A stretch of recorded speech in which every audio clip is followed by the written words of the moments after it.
Writers tend to have quite a bad rap. They get called obsessional, isolated, depressive, difficult. That's a classic one. I guess if there's any truth in that for me, you'd have to really look back at my past. I was born in Lower Hutt, the 10th biggest city in New Zealand. And it's got many attractions. It's got Westfield Shopping Complex. There's a lot of car yards, well-stocked car yards, yeah. More car yards. Oscar winner Anna Paquin was a Hutt girl and she went to the school here. No one has actually seen her around here much lately. But I sort of see Lower Hutt as a sort of younger, gawky cousin of Wellington, of a bigger city, and it's constantly trying to get Wellington's attention, saying, hey, can I come to that party you're having on Saturday? And Wellington's sort of got its iPod on and it's not really listening to it. Thank God for my home life and my family. They provided me with a haven. This used to be my bedroom. I lived in here till the age of about 18 and I guess I ran in here a lot and created my own little, you know, fantasy world, if you like. Did a lot of dress-ups, thought I was Kate Bush, experimented with scarves, all that kind of thing. I used to do ballet too. I quit at 6, but I really like the outfits. Well, when Gabe was younger, she did love dressing up. She would change about 6 times before we went out. It was the first opportunity of being, well, you know, a little star, I think, the way she looked in that photo. It was great. So, used to write in journals. I used to write, you know, really heartfelt stuff. Fruits of which, some of which are here. I used to hide them around my room and forget where I put them. So I'd get really worried all of a sudden and imagine that my family was sitting around in a secret room laughing at me as if they cared. Here's a letter that Gabe wrote. We found it under her bed. I don't care what my friends say. I want to be a sister and follow Jesus. I want to go to countries with war and people that are starving to death. I would gladly die for God if he asked me. Lots of love from Gabriel.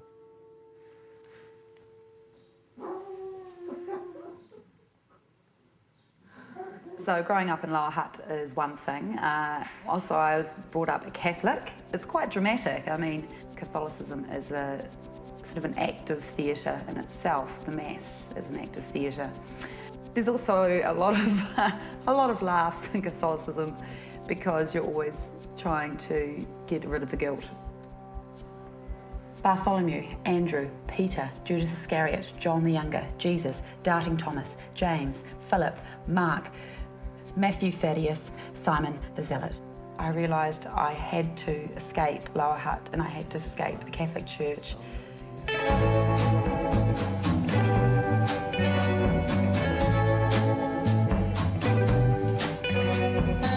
I escaped. I spent hours hacking. Then I jumped on a bus and 15 minutes later I was in Wellington.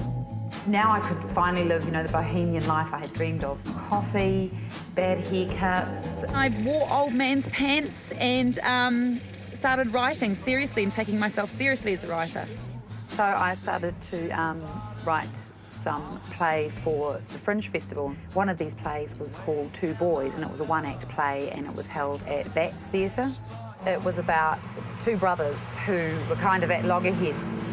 The play was narrated by their mother and halfway through writing this play I discovered that the mother was in fact dead.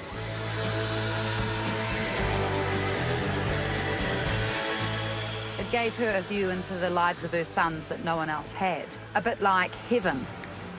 I realised that I had a certain strain of Catholicism running through my work. Death, passing over, the other side, Catholicism, it all goes hand in hand.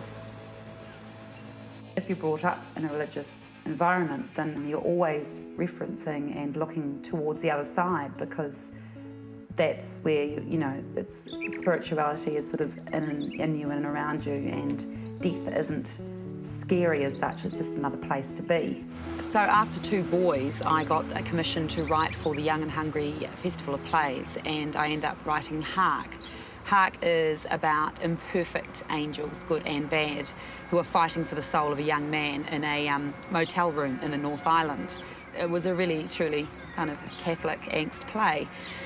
I wanted to get away from all that. I wanted to make, a fresh break, and so I ended up writing Talent. But Talent ended up being set in a mall in the Hutt Valley, so didn't run very far.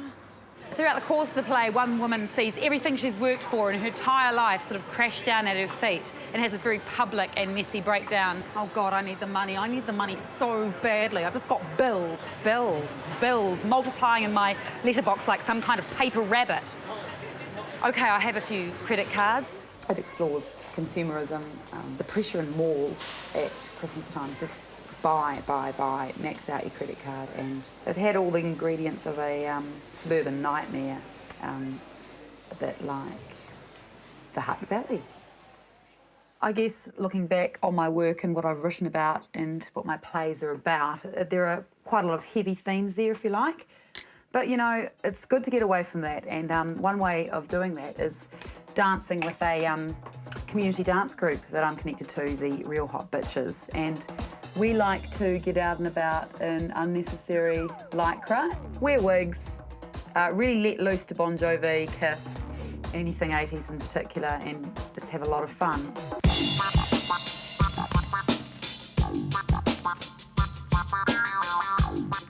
A few small moves you can do in your home, minimal effort, maximum results. I'm lifting a great weight, and I'm released from that weight.